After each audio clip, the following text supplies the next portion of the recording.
Hello, friends! Mimi is making the crispiest chicken. Here are the ingredients.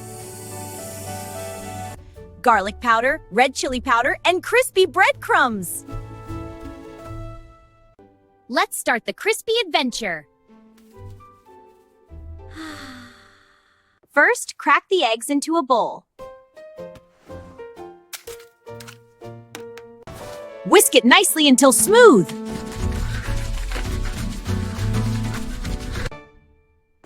In another plate, mix flour and spices. Dip the chicken into the egg mixture. Now dip the chicken into the flour. And finally, cover it with cornflake crumbs. Heat the oil carefully. Gently place the chicken into hot oil. Listen to that sizzle! This chicken is frying up nicely. In you go! Perfect! Taking the drumstick out now, and onto the paper towel. Perfect! It's yummy.